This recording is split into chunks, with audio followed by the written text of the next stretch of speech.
일 타고나는가, 만들어지는가? 좋은 사람은 타고나는 것일까? 아니면 만들어지는 것일까? 어떤 사람을 보면 저 사람은 원래 저렇게 좋은 사람이야 라고 느낄 때가 있다. 천성이 착한 사람. 반면 저 사람은 원래 저렇게 나쁜 사람이야 라는 말도 자주 한다. 성격은 타고나는 것이어서 바꾸기 어렵다는 생각. 아리스토텔레스는 이 질문에 명확한 답을 내놓는다. 더가레테, 에리티는 타고나지 않는다. 그것은 습관을 통해 만들어진다. 용감하게 태어나는 사람은 없다. 용감한 행동을 반복하면서 용감한 사람이 되는 것이다. 이것은 해방적인 선언이다. 지금 내가 어떤 사람인지가 운명이 아니라는 것. 어떻게 행동하느냐에 따라 어떤 사람이 될지가 결정된다는 것. 오늘의 나는 과거 습관의 결과이고 미래의 나는 오늘 습관의 결과다. 이 덕이란 무엇인가? 아레테의 의미.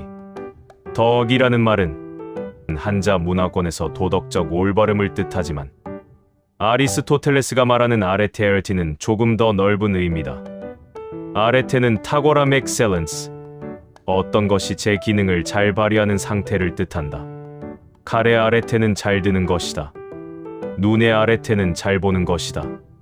말의 아레테는 빠르게 달리는 것이다. 그렇다면 인간의 아레테는 인간으로서의 고유한 기능, 즉 이성에 따라 활동하는 것을 탁월하게 잘하는 것이다. 아리스토텔레스는 덕을 두 종류로 나눈다. 지성적 덕 intellectual virtue과 성품의 덕 moral virtue이다. 2-1. 지성적 덕. 지성적 덕은 가르침을 통해 얻어진다. 시간과 경험이 필요하다. 실천적 지혜 프로니시스, 이론적 지혜 소피아, 과학적 지식 이피스팀 등이 여기에 속한다. 그중 아리스토텔레스가 가장 중시하는 것은 실천적 지혜다. 어떤 상황에서 무엇을 해야 하는지를 올바르게 판단하는 능력. 이것이 없으면 다른 덕들도 제대로 발휘하기 어렵다. 2-2. 성품의 덕. 성품의 덕은 습관을 통해 얻어진다. 용기, 관대함, 정직함, 절제 등이 여기에 속한다. 이 덕들은 한 번의 결심으로 생기지 않는다. 용감한 행동을 반복해서 해야 용감한 성격이 생긴다. 관대하게 베푸는 것을 반복해야 관대한 사람이 된다. 우리는 정의로운 행위를 함으로써 정의로운 사람이 되고 절제 있는 행위를 함으로써 절제 있는 사람이 되며 용감한 행위를 함으로써 용감한 사람이 된다. 참 중용의 원리 덕은 두 극단 사이에 있다. 아리스토텔레스 덕 윤리학의 핵심 개념이 중용, 미소드지다. 덕은 두 가지 악덕의 중간에 위치한다는 것이다. 하나는 과도함 엑세스의 악덕이고 다른 하나는 결핍 디피션시의 악덕이다. 용기 무모함과 비겁함 사이. 용기는 덕이다. 하지만 용기가 지나치면 무모함 래시니스이 된다. 위험을 전혀 두려워하지 않고 아무데나 뛰어드는 것.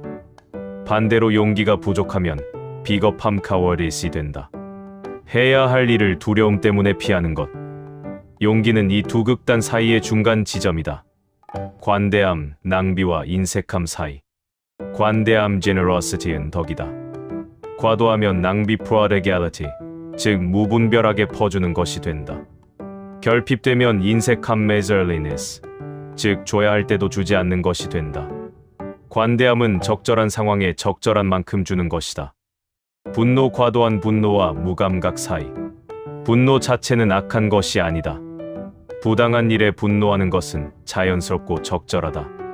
하지만 분노가 지나치면 폭력적이 되고 분노가 없으면 부당함을 보고도 아무 반응이 없는 무감각한 사람이 된다. 적절한 상황에 적절한 강도로 분노하는 것이 덕이다. 덕 두 극단 과도함과 결핍 사이의 적절한 지점, 상황과 사람에 따라 다름. 중용이 단순히 반반 섞는 것이나 타협을 뜻하지 않는다는 점이 중요하다. 중용은 수학적 중간값이 아니라 그 상황과 그 사람에게 적합한 지점이다. 훈련된 군인에게는 위험 앞에서 돌진하는 것이 용기일 수 있지만 훈련받지 않은 일반인에게는 무모함일 수 있다. 적절함은 보편적으로 고정된 것이 아니라 맥락에 따라 달라진다. 자, 습관 덕을 만드는 방법. 덕이 습관을 통해 만들어진다면 어떻게 좋은 습관을 형성할 수 있는가? 아리스토텔레스의 답은 단순하다. 그렇게 행동하라. 반복해서. 4-1 행동이 먼저다. 많은 사람들이 마음이 준비되면 행동하겠다고 생각한다. 용감한 마음이 생기면 용감하게 행동하겠다. 관대한 마음이 생기면 베풀겠다. 아리스토텔레스는 이 순서를 뒤집는다. 먼저 행동해야 한다. 두렵더라도 해야 할 일을 하면 그 행동을 반복하면서 용감한 성격이 형성된다. 이것은 현대 심리학의 행동 활성화 behavioral activation 이론과 일맥상통한다. 기분이 좋아지면 행동하겠다가 아니라 행동하면 기분이 좋아진다는 것. 감정이 행동을 이끄는 것이 아니라 행동이 감정을 형성한다. 4-2 즐거움과 고통이 기준이다. 아리스토텔레스는 덕이 형성됐는지를 판단하는 기준으로 즐거움과 고통을 든다. 덕스러운 행동을 할 때 즐거움을 느끼면 그 덕이 진정으로 내면화된 것이다. 반면 덕스러운 행동을 하면서 계속 불편하고 힘들다면 아직 습관이 충분히 형성되지 않은 것이다. 억지로 참으면서 하는 관대함은 진짜 관대함이 아니다. 관대하게 베푸는 것 자체에서 기쁨을 느끼는 것, 그것이 관대함이 내면화된 상태다. 이것이 규칙을 따르는 것과 덕을 갖추는 것의 차이다. 4-3 환경과 교육의 중요성. 아리스토텔레스는 좋은 습관을 형성하는데 환경과 교육이 결정적이라고 강조한다. 특히 어린 시절의 교육이 중요하다. 어릴 때 어떤 행동을 반복하느냐가 성격의 토대를 만들기 때문이다. 그래서 그는 좋은 국가의 가장 중요한 역할 중 하나가 시민들에게 좋은 습관을 형성시키는 것이라고 봤다. 이것이 5편의 정치학과 연결된다. 5 실천적 지혜 덕의 나침반. 중용이 상황에 따라 다르다면 어떤 상황에서 무엇이 중용인지를 어떻게 알 수 있는가? 여기서 실천적 지혜 프로네시스가 등장한다.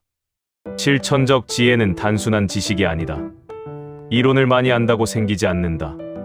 그것은 삶의 경험을 통해 다양한 상황에서 어떻게 행동해야 하는지를 판단하는 능력이다. 지혜로운 사람은 각 상황에서 무엇이 적절한지를 알고 그에 맞게 행동한다. 아리스토텔레스는 젊은 사람이 수학은 잘할 수 있지만 실천적 지혜는 갖추기 어렵다고 말한다. 수학은 논리적 훈련으로 익힐 수 있지만 실천적 지혜는 삶의 경험이 쌓여야 한다. 그래서 나이 든 현자를 존중하는 것이 의미 있는 것이다. 6. 덕 윤리학이 현대에 부활한 이유. 20세기 중반까지 서양 윤리학은 주로 두 가지 이론이 지배했다. 칸트의 의무론 옳은 규칙을 따르라과 공리주의 최대 다수의 최대 행복을 만들어라. 그런데 1958년 엘리자베스 앤스콤이라는 철학자가 현대 도덕, 철학이라는 논문에서 이 두 이론의 한계를 지적하며 아리스토텔레스의 덕 윤리학으로 돌아가야 한다고 주장했다. 이후 알라스데어 맥킨타이어의 덕의 상실 1981이 덕 윤리학의 부활을 이끌었다. 현대 사회에서 도덕이 파편화되고 방향을 잃은 것은 덕과 인격이라는 개념을 버리고 규칙과 계산으로만 윤리를 다루려 했기 때문이라는 진단이었다. 덕 윤리학이 다시 주목받는 이유는 간단하다. 무엇을 해야 하는가 보다 어떤 사람이 되어야 하는가가 더 근본적인 질문이기 때문이다. 규칙을 따르는 것과 진정으로 좋은 사람 되는 것은 다르다. 7. 지금 우리에게 습관이 운명이다. 7-1 나는 지금 어떤 사람을 만들고 있는가? 매일 아침 알람을 끄고 더 자는 것과 바로 일어나는 것. 매일 조금 더 먹는 것과 적당히 먹는 것. 화가 날 때 바로 반응하는 것과 잠깐 멈추는 것. 이런 작은 선택들이 쌓여서 나라는 사람을 만든다. 아리스토텔레스의 시각에서 보면 지금 내가 하는 행동들이 미래의 내 성격을 형성한다. 나중에 나는 달라질 거야는 근거 없는 희망이다. 지금 어떻게 행동하느냐가 미래의 나를 만든다. 7-2 중용을 찾는 연습. 화가 났을 때 폭발하지도 않고 완전히 억누르지도 않는 적절한 표현을 찾는 것. 돈을 쓸 때 인색하지도 낭비하지도 않는 적절한 지점을 찾는 것. 도움을 줄 때 자신을 해치지 않으면서도 충분히 베푸는 것. 이 중용의 지점을 찾는 연습이 덕을 쌓는 과정이다. 이것은 항상 쉽지 않다. 처음에는 불편하고 어색하다. 하지만 반복하면 점점 자연스러워진다. 그리고 그 자연스러움이 덕이다. 1점 좋은 사람이 되는 것은 가능하다. 아리스토텔레스의 덕 윤리학이 주는 가장 큰 희망은 이것이다. 좋은 사람이 되는 것은 가능하다. 타고난 천성이 전부가 아니다. 어떻게 행동하느냐가 어떤 사람이 되느냐를 결정한다. 동시에 그것이 쉽지 않다는 것도 인정한다. 하루아침에 용감한 사람이 되지 않는다. 반복된 선택과 행동이 쌓여야 한다. 그 과정이 때로 불편하고 힘들다. 하지만 그것이 인간이 성장하는 방식이다. 오늘 내가 하는 작은 선택들, 그것들이 모여 나라는 사람이 된다. 아리스토텔레스는 그 사실을 2300년 전에 이미 알고 있었다. 우리는 무엇을 반복적으로 하느냐에 따라 그런 사람이 된다. 그러므로 탁월함은 행위가 아니라 습관이다. 다음 편 예고. 덕스러운 개인이 중요하다면 그 개인들이 모여 사는 공동체, 즉 국가는 어떠해야 하는가? 아리스토텔레스는 인간이 본성적으로 정치적 동물이라고 말한다. 혼자서는 완전한 삶을 살 수 없고 공동체 안에서만 에우다이모니아가 가능하다. 5편에서는 아리스토텔레스의 정치학을 통해 왜 인간은 공동체를 필요로 하는지, 그리고 어떤 정치 체제가 좋은 삶을 가능하게 하는지를 살펴본다. 5편 정치학 인간은 왜 혼자 살 수 없는가? 지금까지 함께 해주셔서 감사합니다. 구독과 좋아요는 저에게 큰 힘이 됩니다. 사랑합니다.